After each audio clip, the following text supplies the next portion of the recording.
Good morning, everyone. I'm happy to hear, and I would say that it is a happy moment for me also to interact with all of you, PG and PhD students. I've been told that you are coming from different part of India, and I would also like to extend my congratulations to NIT and SERB team for organizing such event in which the theoretical knowledge is connected with industrial experience. So any knowledge without connecting with actual use case or experience with the industry is, I would say, only half learned thing which is there. This is a great, I would say, initiative taken by the CRB and NITT to take it forward and utilize your I would say, knowledge and convert into actual experience, which will further enhance your kind of clarity on thoughts and how it can be further leveraged upon and utilized for industry.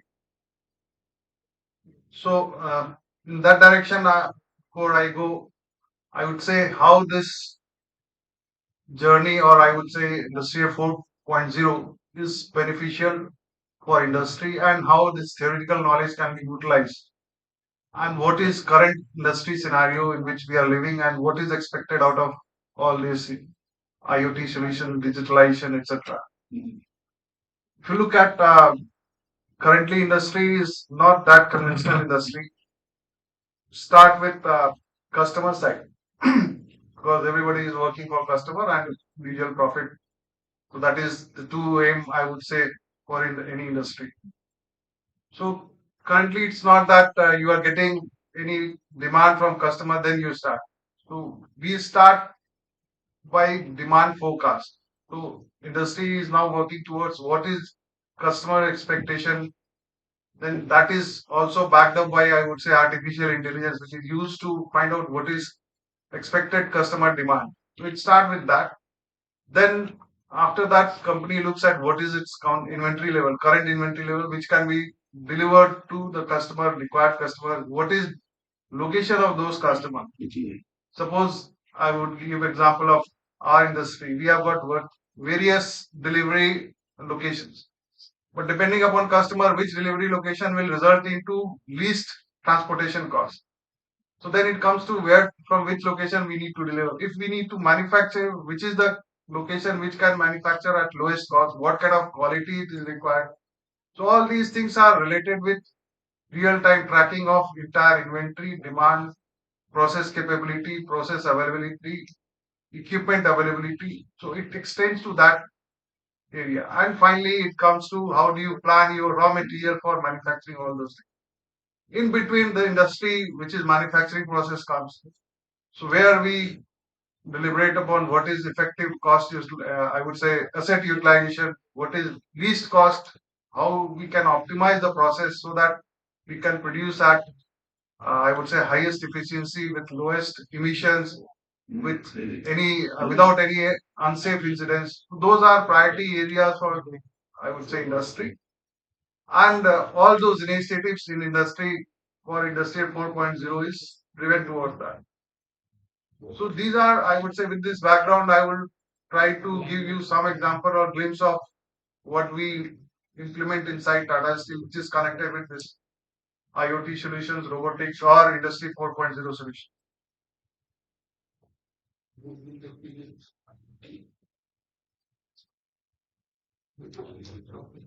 So everybody must be familiar about OSI layers of communication. So in industry, for industry purpose, we have kind of divided our different connecting levers into these seven layers. So it starts with network, then level one, level two, then enterprise application, data analysis, user apps, artificial intelligence, and visualization layer. These are, I would say, industrial way of understanding OSI layer and utilization of that layer, and finally converting into what is desired output. And the key benefit shown here, all these are the benefit which is expected out of these seven layers of architecture. And how do you support? So all these things are supported by various, I would say, expert in those areas. Those people are divided into various categories. So any IoT, or I would say industrial 4.0 solution needs to be backed up by the people who understand that. So it's not that era that anybody can do anything. So you want to implement those things, you need to have people who are trained on that, who has got expertise on that. Then only you can deploy all those things. And that we divide into various categories, broad categories. So we call it like infrastructure platform. So all those things come into infrastructure. Then we have got data platform, then insights platform. So what you are doing with all those data which is coming from various plant equipment or various process or various supply chain, etc. All those things are divided into these broad categories. So if you want to implement or I would say journey, so this is typical journey of any automation division of or I would say automation initiative of any industry. So we established in 1992, then further we leveraged upon, now we are trying to do more and more research work or try to invent new things which is beneficial for industry application. And so it is just depicting what are our internal process. Just click through. So for any industry, again, what are strength and capabilities required, which should be built up for industry. If you look at, should be, as I said, that the process should be optimized for highest quality, lowest cost, least energy uh, requirement, and least emission. So those are requirement. For that, we build different models which support that optimization model or optimization of process, which is called level 2 implementation. So that is basically core knowledge we apply that depends upon first principle knowledge of physics. Many times it depends upon data. Sometimes it depends upon data plus first principle. So all those kind of hybrid models are deployed to achieve this optimization. And for that, the type of expertise required mentioned here. So these are the capabilities required to further build up on those. This is just a glimpse what kind of various vertical required to achieve that kind of automation. So I'll now come to some of the use case which is there for industry. So in the area of safety, if you are not able to achieve zero harm to any person, then any production is not desired.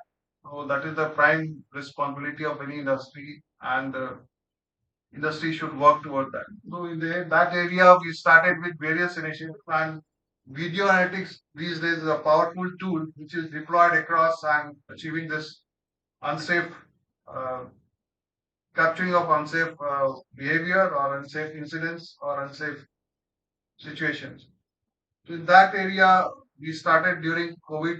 Was social distancing was one of the things which we could deploy with the use of video analytics. Then use of masks, then personal protective equipment. Those are whether adhere to or not. Those are basically very much required if you are going to industry, and industry is full of various hazards. So any hazardous process requires certain kinds of PPE to protect you. So that kind of things are deployed, and we are able to detect with our video analytics whether people are using or not.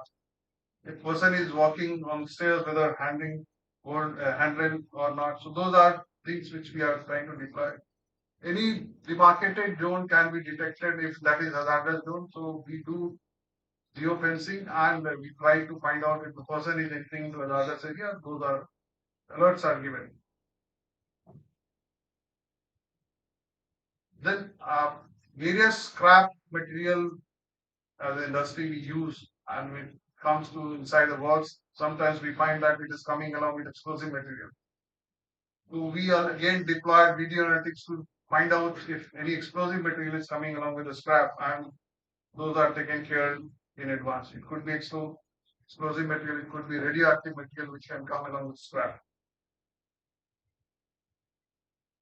So steel industry, if somebody has seen that it consists of hot metal and liquid steel of temperature of 1300 to 1700 degrees centigrade. and that sometimes due to various process abnormality or use of some kind of inferior raw material or some kind of different raw material, we land up into explosion or mild explosion. Nobody is allowed to work in that area. So conventional way of working was that people were moving in front of hazardous process, look at various process and compliance of those process, and that was conventional mindset that unless until we see it physically, we cannot run that process. So further in that area, we decided that we should stop all those things, and we have provided video wall. So now the person is able to see everything on those video wall without going near to the hazardous. Then again, example of steel melting area where 1600 degrees temperature steel is handled, and it is handled by overhead cranes, and operator is not able to see the ladle which consists these hot metals, and by picking up those ladles there are chances that crane is not able to engage its hook to pick up those ladles. So for operator is again video feed was provided, which is kind of dynamic. Crane is moving, the feed is getting changed on real time basis, and operator is able to visualize the entire hook arrangement, and without any mistake he can use this to avoid any material or hot metal spillage which is at 1700 degrees centigrade. Then again, in the area of remote machines, many machines which we have done now, remote operation of those machines. One of those are locos. The earlier person used to climb down and again walk at certain locations, and during that process we had separate incidents or accidents also. To avoid that, now all the locos are running through remote operations. Then this is again deployment of technology which is based on LoRaWAN. LoRaWAN technology is used to control some of the valves which is finally sprinkling water on yard of pellet plant. This is again in the area of environment. So we are able to do uh, analysis on those emissions, and we can definitely say what is the plume dispersion and which location it is going to deposit or what is the effect of that. With this, we can definitely control the emissions and its bad impact.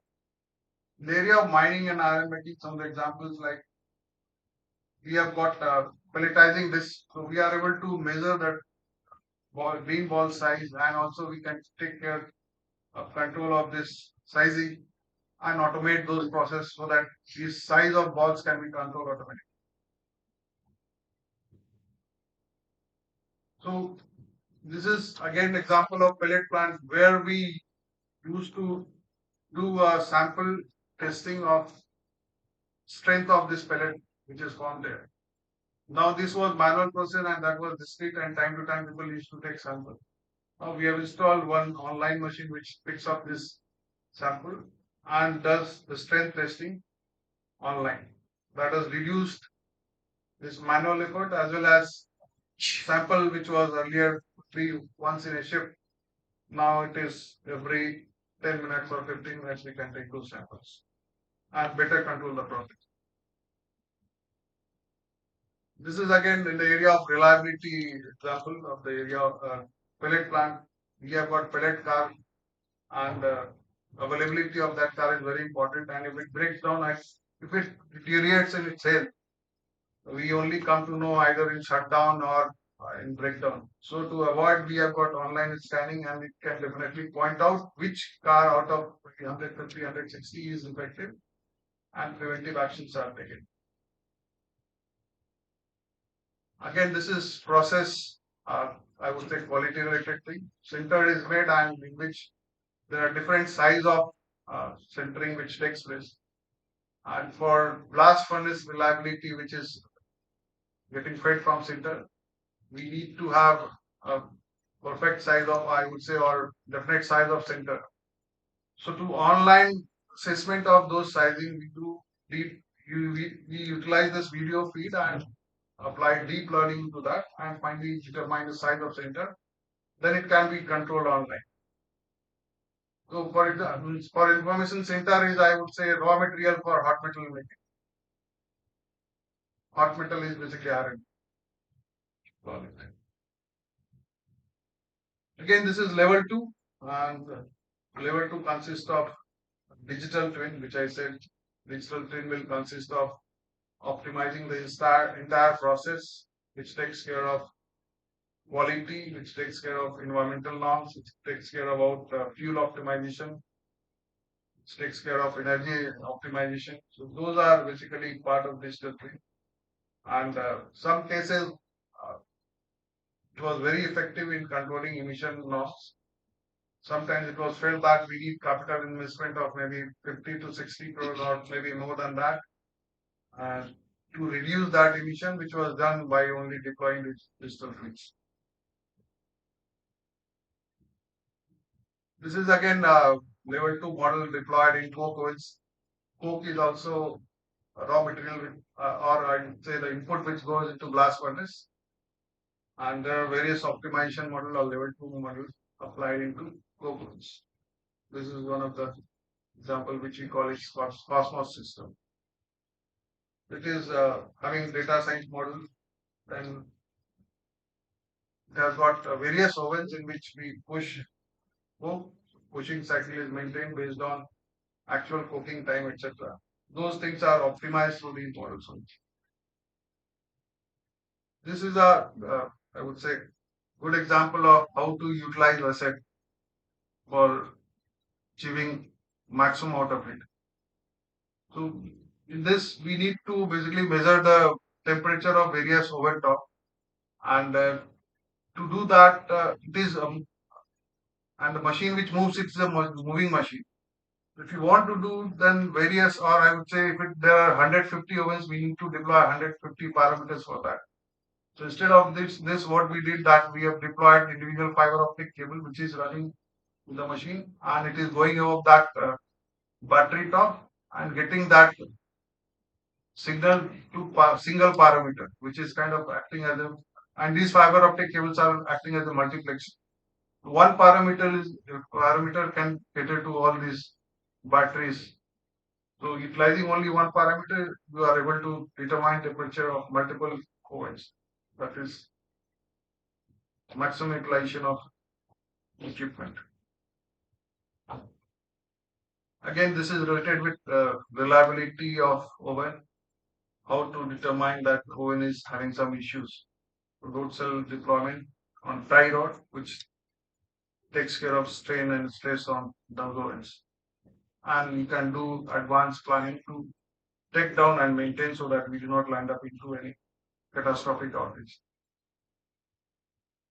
QRI is a good example in which blast furnace tools we blow hot air through that, which is also required for hot metal making. And there we also charge polarized coal. So how these coals are getting charged and whether it is done in efficient way or not, and any kind of other abnormalities can be also seen. The challenge is that in front of this there is hot metal. So how to see those hot metal area without getting affected by those temperatures.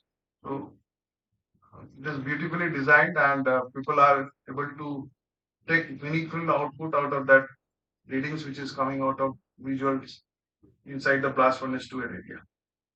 And many breakdowns can be avoided, and also process efficiency in terms of PCI use is achieved. This is example in which I would say still a manual process. People go and take temperature over torpedo which contains hot metal. But earlier people used to carry a big temperature lance having long threading cable which was safety hazard for slip trip fall. So we converted into a wireless technology, and now those things are used without any slip trip fall hazard. This is again the level 2 system which basically models the entire process, and various parameter optimization is done to achieve process efficiency. Coming back to steel making, so hot metal is finally converted into steel. So when the hot metal comes to steel making area, it is full of slags, and slag is determinant for steel quality. So it is removed, and when you are removing it is based on manual judgment how much you are removing. So to assist operator, we have deployed kind of IR camera, which gives a clear picture what is leftover slag, and operator is able to take proper decision. They do not do over raking and not also under raking, because over raking is loss of hot metal, under raking is loss of quality. Then again, it is when steel is made, then it is uh, given for casting. So before it goes, also there are some of the slag which is left over after steel making also. That is also detected and removed through use of this IR camera based solution. Again, this is level 2 model which works on optimization of various raw material, which could be 35 or 40 types of raw material which is fed into steel during steel making.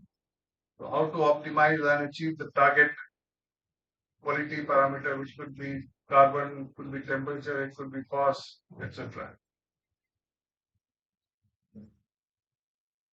Then this is typical model which is used inside the process. So during any process modeling, tracking of raw material is very important, and also quality grading against those hot metal or slab which we are producing. Tracking of those is also important. So based on process parameter, how do you assign those input signals into those and convert into quality aspect? So these are models required for achieving that. Then scrap yard management, again, different types of scraps are there. Which kind of scrap to utilize for which kind of process? So all those management, inventory management, always also quality of scrap, which is their segregation of those scrap, tracking of those scrap, and optimizing utilization of those scrap. All those things are depending upon this scrap yard management. So this is one of the algorithm which runs on caster area. So caster, if you are casting any slabs, so due to casting abnormality, sometimes the shell breaks out, and when it breaks out, the hot metal or steel comes out the shell, and it spread over the equipment area. It damages equipment, and it is also unsafe on there. So detect any abnormality and take action so that it does not land up into that kind of situation. So we call it breakout detection system. So it has got various approach. Some of the approaches are based on AI, some of the data science model, first principle model. So all those are deployed, and we achieve all this kind of advanced abnormality detection. These are simple example of use of laser for dimension measurement. This is again rhombodity measurement based on camera based analytics.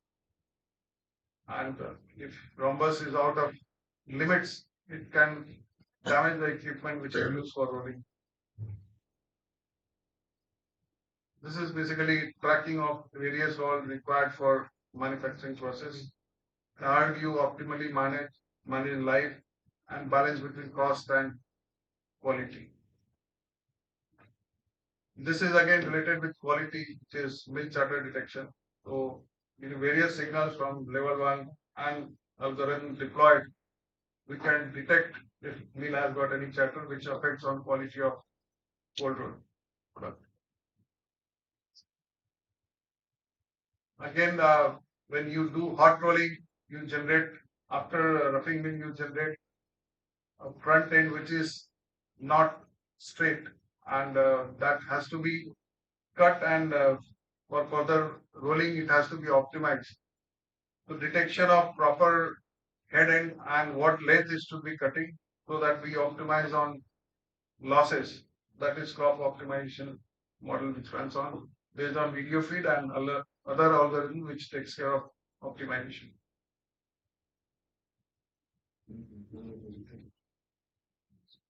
These are surface quality defect. So if you talk about cold rolling mill or talk about hot strip, hot rolling. So we produce sheets which are having some surface defect.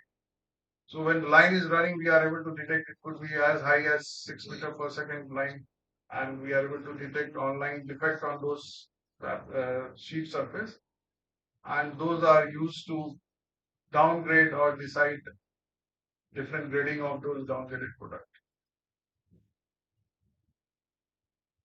This is again defect finding. So sometimes we find small holes which is difficult to see by naked eyes. So again, vision based system is deployed in which you can detect small holes and those products are downgraded or rejected. Again, these are the examples which I have shown was related with process optimization, quality, etc. And to achieve those things, also you need to have maximum availability of your equipment inside industry. So to take care of that, we have got various systems which are there to improve upon reliability and availability of equipment. So one of the important equipment is torpedo, which carries hot metal from blast furnace to steel making area. And if you look at, we not only track those laterals or torpedo, we also determine health of those torpedo. This system which I'm depicting is tracking. Tracking is important because you need to know that where is our hot metal, because steel melting and going forward casting is a continuous process. If you are having uninterrupted supply, then only you can continue. Otherwise, you'll have to stop and again start, which is a loss. So to take care of that, we need to have optimal distribution of hot metal and continuous flow of hot metal so that you can take care of uninterrupted supply for those tasks.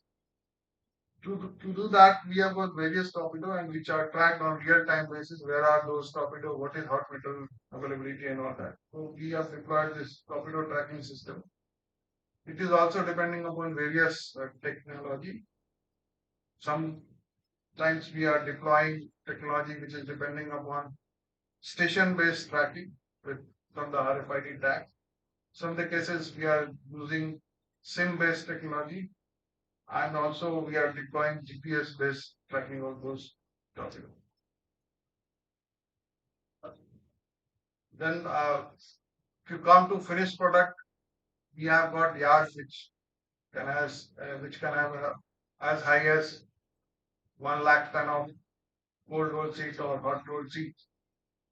And when you want to trace, or it could be slabs, want to trace which coil and which slab, whatever quality which needs to be dispatched or used, which is very difficult if you are not having entire tracking of those coils or slab. This yard tracking plays an important role because based on that only you can do your internal planning, manufacturing, inventory, dispatch, etc.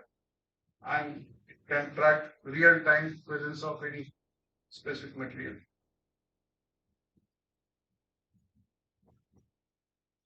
So again, in terms of smart solutions,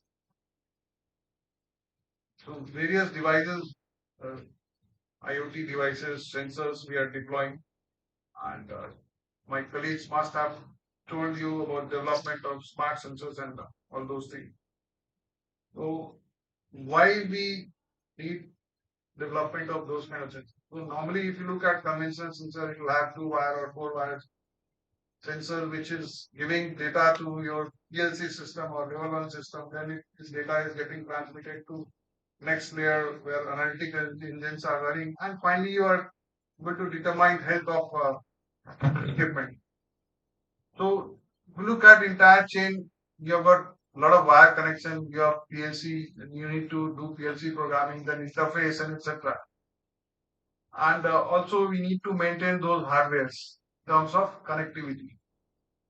Then there was solution came that only you need to power up data can be transmitted over wireless solution. So for that, people went for deploying Wi-Fi, etc. Again, Wi-Fi needs connectivity of network and power connections, and again, sensor needs again power connections. So still there was connection, and all those things were there. The next step of development was why not deploy battery based sensors. And these sensor which we are talking about consisting of multiple type of sensor. It could be normal three axis vibration sensor. It could be temperature sensor. It could be acoustic sensors. All those things are inbuilt into a packed into a single small sensors. But again, battery based sensor was still depending upon sending data through Wi-Fi, which is again Wi-Fi is needs connectivity of LAN, cable LAN, power connection, etc. Then we went for next step that why not put up some SIM inside this battery power sensor. Now the ultimate state is that your sensor is without any wire connection, which is battery powered. It does not require any Wi-Fi connections, which is requiring cables and all those things. So that is the way industry looks at the solution should be there against the problem. So how we are eliminating problem in stages. So those kind of development comes along with the problem. Again, the LoRaWAN technology is widely used, at least we are widely using for sending low bandwidth of data. And through that, once you have established the entire campus as LoRaWAN capable, then you can deploy thousands of sensors based on those LoRaWAN technology. And seamlessly data can be sent, which is of low bandwidth. And so that is a very beneficial, I would say, product or technology along with product which enables us to send or deploy many IoT solutions. Connected workforce, I think somebody must from our company must have discussed. And smart barricade is again stopping people whitelisting, blacklisting of people who can insert in go inside, which is dynamic whitelisting. Again, smart fleet management. So we have got a lot of moving equipments, and those moving equipment should be manned efficiently and as soon as possible, so that when the operator comes for particular shift, they should not lose on finding which vehicle they need to operate today and where to go. And during dynamic condition, also it should be depending upon that if he or she has finished one work, then what is next work that should immediately come to them, which is nearest to their location. So all those things are part of smart fleet management. And also different kind of technology we are deploying for bus, which is similar to what you see outside India, that you can know what is the next bus cycle, when next bus is going to come, how many seats are available inside the bus. So all those things can be tracked and mapped at certain bus stations. This is the technology of LoRaWAN which I was talking about. So it has got capability of digital I/O. Then you can sense current milliampere from field. Then so digital I/O, analog I/O capability along with soft communication also can be done over LoRaWAN. So this is a device or technology combined with device can result into fast deployment of IoT solutions across the big area.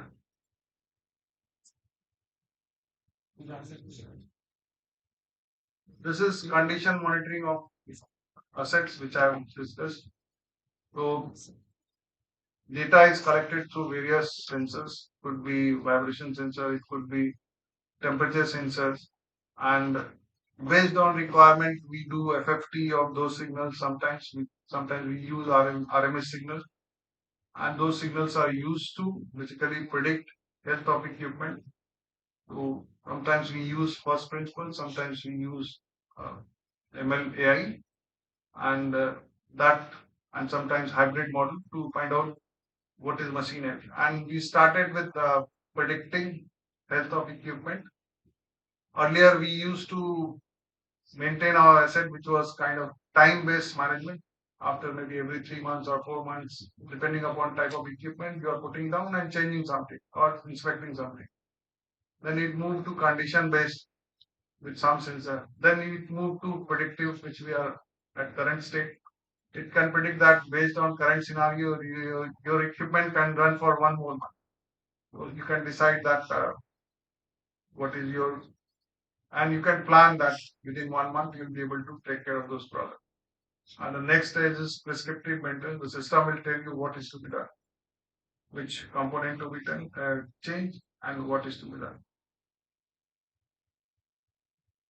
One of the asset health monitoring, you must be familiar with DC motor. It has got a lot of sparking on its commutator. And if you talk about big motor as high as 8 MVA or more than that, so any spark, and if it is prolonging for higher duration or not maintained properly, will result into final damage of commutator and loss of that kind of large machines. So we have deployed camera and use analytics to find out what is extent of sparking, whether it is under acceptable range or not. Those things are giving, I would say, advanced alarms and warning, and we can prevent any bigger damage of those machines, large machines. Again, this is pipe conveyor. Normally we use straight conveyor, but these are pipe conveyors for carrying raw material to various sections. And these are the geometry of these pipe conveyors are very important. And if it deviates, it means that there is some problem which is going to happen. And once it lands into that kind of problem, it is very time taking to revive. So such condition, we are monitoring geometry of this and profile of this pipe conveyor, and we can predict which is whether it is running in correct shape or not. And if it is having any deviation, that action can be taken to prevent further damage. This is online track well inspection, which is based on camera and other sensors. So instead of person going into various area, it can run and send the report based on GPS location. The entire track line can be mapped in terms of cell.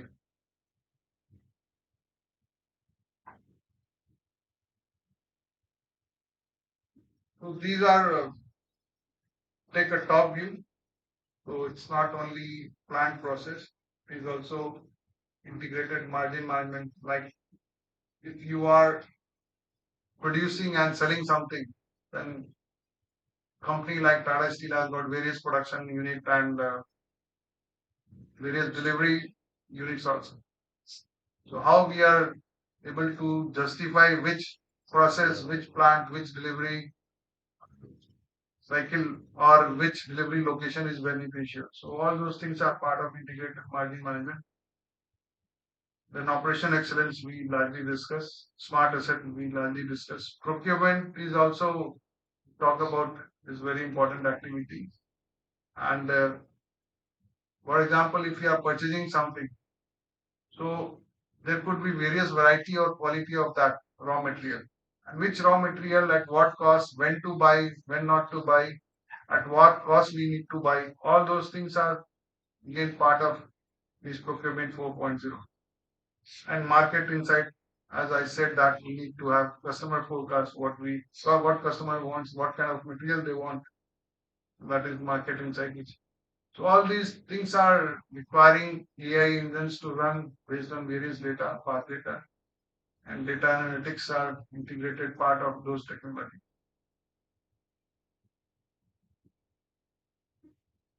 Again, this integrated margin management we discuss operational excellence, we discuss various use case, smart management asset we discussed, and this is. So in nutshell, I tried to give glimpse of various technology which is used across different section of Tata Steel or any typical industry. Tata Steel is a context, but these kind of things which are deployed across different industry and everybody is working towards that. And in the current scenario, I would say use of AI and video analytics are the two top things people are working toward that. And to support all those things, because anything which uh, AI or VA, it requires data input. For that data, various technologies are used. IoT uh, technologies supporting all those things. Finally, it is supporting either AI engine or that is ultimate thing people are using nowadays. More and more such examples are coming up. All of us, or I would say, you must have also heard about Chat GPT and all that. So now people are moving toward that. How the past data and all the data which you have got can give you insight which is not possible by normal person without using these models and inputs. So that is a nutshell. If you have got any query and insight about industry which you want, you can share with. So what is procurement for not zero? It is taking the data, I mean, using the concept of data analytics. The procurement 4.0 is not based on video analytics. It is basically how smart buy you can do. Okay. Suppose you want to purchase anything, what you'll do, you'll make a specification, you'll make a budget, you will take a budgetary code, then, but when it comes to negotiation, you do not know what is expected price of that. So procurement 4.0 will what it will do, it will take care of history of if you have purchased such kind of equipment over how many years, what was cost at that time, what is market scenario, what is expected escalation on those, all those things recommendation will coming from that AI engine. So system will guide you that what could be expected price of that, and under current scenario, which are the source from where you can buy. Okay, so those kind of thing will be supported by procurement 4.0. Could be also possible that suppose you want a certain specification. It happens with the area in the area of raw material. Suppose you want certain quality of coal. Okay, whether that coal is suitable for your plant or not, and suppose you are getting inferior or slightly inferior quality of coal, which may be suitable with some alteration at your process. So all those things are also checked and cross-checked through this system. If you can go for alternate of that one. So buying, support of buying, support on cost, expected cost, support on quality or specification, all those things are part of this procurement 4.0. Yes. This is one more question that nowadays you said that you are using AI, right? For analyzing the different types of equipment. So you replace the previous traditional way of, I mean, the pre-maintenance, whatever data sheet is here, like monthly or bi-weekly or half yearly. So it's completely eliminated now, actually, the current status of the data sheet. Yeah, so I would not say we have completely eliminated. Still, 22 or 30% is still done by that. So we started with criticality mapping of all equipment. So the equipment which is Like sales, some kind of sales, for most critical equipment. So yeah, so that kind of identification is there because the equipment which impacts maximum process, the equipment which has got high MTTR, mean time to repairs, equipment which are, if it breaks down, it will be a major loss on equipment. So those kind of equipment are identified as critical equipment. Also failure history of those kind of equipment. So based on that, we have defined what are the critical equipment. So we started with that. So those are sensorized and data is taken and models are built on that. So those kind of equipments are there. Then we have separate category which is based on field sensor health monitoring. So that uses different kind of technique. So those are easy to implement. Impact may not be high, but those are I would say regular irritant and stops process frequently. So those are dealt with different technology, and there we are not predicting health of that, but mostly we are able to determine that it is deteriorating. So it may require small time to change those equipment, avoiding big breakdown. So different technology for different type of. Yeah. Mostly theoretical knowledge, I would say that you must be having, but how to deploy and what kind of deployment it can be done. That is the area you must look at, and you can always look at. You had some industry visit. You used to that. Tata Motors. So which line you could see that? वहाँ पर Tata Motors line to line assembly line itself. You must have seen a lot of robotics, use of robotics there. Jamshedpur में यहाँ मिला कि you could see any robotics So application. there is one manipulator in Scope here. Okay. So But if you go to Tata Motors Pune, you will see a lot of robotics, use of robotics there. So in our case, it is not a conventional robot which you talked about. which is from KUKA or ABB. So we have got some robotics machine for marking of coil ID on coils. Those are kind of robots, and also some of the robots which we had, I would say, fatal incidents at certain places in wagon tippler area. So people used to basically join two bogies of wagons, etc., and we had some incidents there. So now we are doing it remotely through these robots only, and we could avoid presence of people there. But a lot of if you see that, and the industry, which I would say that semiconductor industry, look at their entire work is almost managed by robot AGVs, etc. So they are able to eliminate almost 100%.